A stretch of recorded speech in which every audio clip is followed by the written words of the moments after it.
اہم خبر آپ کو دیں گے۔ مختلف کیسز میں پولیس کی ناقص تفتیش اور ملزمان کی عدم گرفتاری عدالتی حکم پر ایڈیشنل آئی جی جاوید اوڈو عدالت میں پیش ہوئے ہیں۔ قانونی طریقہ کار پر عمل درآمد نہ کرنے پر سندھ ہائی کورٹ کا اظہار برہمی سامنے آیا ہے۔ پولیس غیر قانونی کاموں میں ملوث افراد سے پیسہ وصولی میں لگی ہوئی ہے۔ جج کی جانب سے یہ اہم ریمارکس دیے گئے ہیں۔ ملزمان کی گرفتاری کے بجائے مفرور قرار دے کر چالان جمع کرا دیا جاتا ہے۔ جس چیز پر پابندی کا حکم دیتے ہیں اس کا ماہانہ ریٹ بڑھ جاتا ہے۔ ساتھ ہی انہوں نے کہا کہ گٹکے پر پابندی کا حکم دیا تو پولیس کا ماہانہ نرخ بڑھ گیا ہے۔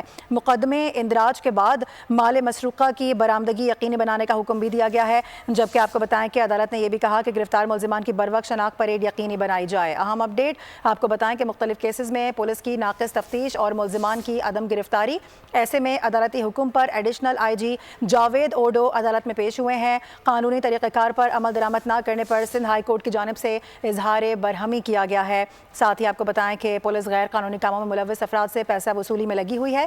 جج کی جانب سے یہ ریمارکس سامنے آئے ہیں۔ سبسکرائب کریں اور بیل دبائیں تاکہ کوئی خبر رہ نہ جائے۔